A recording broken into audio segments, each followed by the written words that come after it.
अस्सलामुअलैकुम students and very good morning to all of you. जैसे कि आपको मालूम है कि ऑलरेडी सेम 1 की हमारी जो हिंदी की बुक है वो ऑलरेडी फिनिश हो गई है, मैंने फिनिश कर दी है। तो आज से मैं सेम 2 की हमारी बुक स्टार्ट करूँगी, सेम 2 का सिलेबस स्टार्ट करने जा रही हूँ। तो let's start our book of semester 2 of standard 8 and our first chapter is पत्र एवं डायरी। यानी इस चैप्टर में हमें लेटर और डायरी लिखना सीखना है कि कैसे लेटर्स लिखे जाते हैं अलग अलग टाइप के और कैसे डायरी लिखी जाती है। दूर बसे अपने संबंधियों, मित्रों, परिवारजनों तथा कभी कभी विभिन्न अधिकारियों को पत्र लिखने को की आवश्यकता रहती है। पत्रों के द्वारा हम अपनी बात अत्यंत सुगमता से उन तक पहुंचा सकते हैं। यद्यपि आजकल दूरभाष यानी टेलीफोन, ट्रार यानी Telegram, email, internet, mobile phone आदि द्वारा भी यह काम किया जाता है, फिर भी पत्रों का महत्व कम नहीं हुआ है कि हमारे कोई रिलेटिव दूर बसे हो, हमें किसी ऑफिस में बड़े पोजीशन में बैठे ऑफिसर को पत्र लिखना हो या फिर हमें अपने मित्रों को पत्र लिखना हो, स्कूल में लीव नोट लिखनी हो, तो हम पत्र के द्वारा उन्हें बताते हैं। बराबर, भले आज का टाइम इतना टेक्नोलॉजी की वजह से आगे बढ़ गया है कि आज मोबाइल फ़ोन आ गए हैं, इंटरनेट, ईमेल, व्हाट्सएप, फेसबुक, बहुत सारी ऐसी चीज़ें आ गई है जिससे हम उन सभी के साथ कांटेक्ट में रह सकते हैं। लेकिन फिर भी लेटर एक ऐसी चीज़ है स्टूडेंट्स की आज भी उसका महत्व, आज भी उसका इम्पोर्टेंस कम नहीं हुआ है। लोग आज भी लेटर्स लिखते हैं। पत्र के द्वारा विस्तार से अपनी बात व्यक्त की जा सकती है। उसका क्या महत्व है वो यहाँ पे हमें बताया गया है कि टेलीफोन पे या फिर मैसेज पे हम इतने डिटेल में हमारी बात, हमारी फीलिंग्स नहीं बताते हैं जितनी हम लेटर में लिख सकते हैं। सेकंड है, पत्र के द्वारा विचारों को प्रेस करना अन्य साधनों की अपेक्षा सस्ता है। यानी कि दूसरे साधनों की कंपैरिजन में लेटर एक पहुंचाना बहुत सस्ता होता है, इतना खर्चा नहीं होता है। थर्ड है, अधिकारियों को अपनी बात पहुंचाने, शिकायत करने, आवेदन या प्रार्थना आदि के लिए केवल पत्रों का ही सहारा लिया जा सकता है। यानी कि आप चाहे तो आप अपने रिलेटिव्स, मित्रों को, फ्रेंड्स को तो आप फ़ोन से बात कर सकते हैं, लेकिन अगर किसी ऑफिस में आपको कोई कंप्लेन करनी हो, कोई शिकायत करनी हो या फिर किसी चीज़ के लिए अप्लाई करना हो तो आप सिर्फ और सिर्फ लेटर लिख सकते हैं, उनको आप फ़ोन के द्वारा बता नहीं सकते। इसलिए लेटर्स का इम्पोर्टेंस आज भी उतना ही है। अब हम यहाँ पे देखेंगे हमारा पत्र लेखन। पहला पत्र है निमंत्रण पत्र यानी कि इन्विटेशन लेटर। यानी यहाँ पे जिसने भी ये लेटर लिखा है उसका जन्मदिन है, बर्थडे है, तो वो अपने फ्रेंड को इनवाइट करता है। तो आप कैसे पत्र लिखेंगे इनवाइट करने के लिए? तो जन्मदिन के अवसर पर उपस्थित रहने के लिए मित्र को निमंत्रण पत्र। यहाँ पे पहले स्टूडेंट्स एड्रेस लिखाया है 90 बुद्धनगर सोसाइटी, लिम्बायत, सूरत 3942 4210 8 अगस्त 2011। यानी जिस दिन पत्र लिखा था उसकी डेट है। प्रिय मित्र स्नेहल, जिसको पत्र लिखा है ये एड्रेस उसका है। आप चाहे तो हमारी जो पुरानी फॉर्मेट है कि ये राइट हैंड साइड पर जिसने पत्र लिखा है उसका एड्रेस आएगा, लेफ्ट हैंड साइड पर जिसको पत्र लिखा है उसका एड्रेस आएगा। ऐसी फॉर्मेट भी कर सकते हैं। और आज की न्यू फॉर्मेट ऐसी है कि सभी के सभी एड्रेस लेफ्ट हैंड साइड पे आते हैं, तो आप वैसा भी लिख सकते हैं आपकी।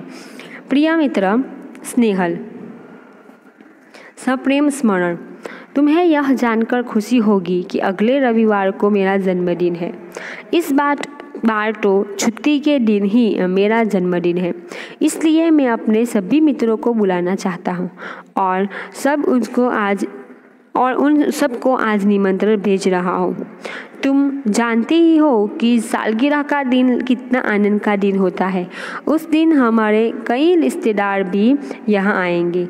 विपिन, साजिद, प्रशांत, सानिया आदि तक सब अवश्य आएंगे। मैं चाहता हूँ कि तुम भी उस दिन यहाँ ज़रूर आओ। यदि तुम नहीं आओगे तो हम सबको बुरा लगेगा। हम तो उस दिन सारा समय आनंद में बिताना चाहते हैं। दिन भर भोजन, जलसा, खेल आदि होगा रात को सिनेमा देखने भी जाएंगे। मुझे आशा है कि इस अवसर पर तुम भी ज़रूर आओगे और मेरे उत्साह को आनंद को बढ़ाओगे। तो स्टूडेंट्स, ये है हमारा इनविटेशन लेटर। मैं आपको इजीली फॉर्मेट में बता दूं कि आप कैसे लिख सकते हैं। हमेशा आप किसी भी रिलेटिव को या किसी भी फ्रेंड को पत्र लिखते हैं तो अगर आपसे बड़ा है वो रिलेटिव, पापा है, भाई, फिर या आपकी मदर है, कोई बड़ा है आपसे, तो उसको आप यहाँ पे आदरणीय या फिर पूज्य पिताजी ऐसा आपको संबोधन करना है। अगर आप छोटे भाई बहन को या मित्र को लिख सकते हैं तो प्रिय, फिर प्रिय बहन, प्रिय भैया, या फिर मित्र है तो प्रिय मित्र उसका नाम। नीचे आएगा सप्रेम स्मरण, और से बड़ा है तो नमस्कार आएगा। फिर आपको लिखना पत्र लिखना स्टार्ट करना है। पत्र लिखेंगे जब आप, तो आपको क्या करना है, पहला पैराग्राफ आपका क्या आएगा, कॉमन। जैसे हम लोग जब फ़ोन करते हैं तो फ़ोन पे सबसे पहले हम क्या करते हैं, कैसे हो, अच्छे हो, ये सब पूछते हैं ना। तो वैसे ही कॉमन बातें आपको लिखनी है कि कैसे शुरुआत करनी है। तो मैं बता दूँ कि हर एक लेटर में शुरुआत तो सेम ही आएगी, सिर्फ लेटर के हिसाब से उसका बाकी का पार्ट चेंज हो जाएगा। तो वो आपको शुरुआत में लिखना है पहले पैराग्राफ में कि प्रिय मित्र स्नेहल सप्रेम स्मरण, तुम्हारा पत्र मिला, जान के खुशी हुई कि तुम अच्छी हो, तुम्हारी परीक्षा अच्छे से पूरी हो गई, मैं आशा रखता हूँ कि तुम अच्छे नंबरों से पास हो जाओगी, तुम्हारे घर में सब लोग ठीक है, ये जान के भी खुशी हुई। ये कॉमन बात है आपको लिखना है। फिर आप लिखेंगे हम आपकी मेन बात, वो सेकंड पैराग्राफ से स्टार्ट होगा कि तुम जैसे जानते हो कि अगले रविवार को, या फिर आपको जो भी दिन लिखना है, जो भी तारीख लिखनी है वो लिख सकते हैं अपने हिसाब से। ऐसा नहीं है कि इसमें जो दिया है वही लिखना है कि अगले रविवार को या अगले सोमवार को या फिर मेरा जन्मदिन है और उस दिन मैं अपने थोड़े से रिश्तेदारों को बुलाने वाला हूँ और साथ ही में हमारे सभी मित्रों को भी बुलाने वाला हूँ। हमारे सभी मित्र उस दिन आएंगे। हम सब बहुत ही ज़्यादा आनंद से पूरा दिन बनाएंगे, खाएंगे, पिएंगे, मज़ा करेंगे, रात में घूमने जाएंगे, सिनेमा देखने जाएंगे, बहुत अच्छा लगेगा। और मैंने ये पत्र तुम्हें आमंत्रण उस दिन आने के लिए आमंत्रण देने के लिए पत्र लिखा है। तो मुझे आशा है कि तुम ज़रूर आओगे। ऐसे आपको अपना पूरा पत्र लिखना है और पत्र को पूरा करना है। और लास्ट में जो हर बार हर एक पत्र में कॉमन होता है, वैसे ही तुम्हारे माता पिता को सादर प्रणाम और छोटे भाई बहन को प्यार। ऐसे करके आपको पत्र पूरा करना है। लास्ट में आपको लिखना है तुम्हारा मित्र शाहिल शाह, यानी कि नाम आएगा आपका जिसने पत्र लिखा है उसका। तो ऐसे आपको अपना निमंत्रण पत्र लिखना है। तो स्टूडेंट्स, आई होप आपको समझ में आ गया होगा कि निमंत्रण पत्र कैसे लिखा जाता है। जन्मदिन के अलावा किसी और बात के लिए अभी आप निमंत्रण पत्र लिखना चाहते हो तो आप इस हिसाब से लिख सकते हो। सिर्फ जन्मदिन के निकाल के आपको जिस ओकेज़न के लिए, जिस दिन के लिए उन्हें बुलाना हो उस दिन आप लिख सकते हो। तो ऐसे आपको निमंत्रण पत्र लिखना है।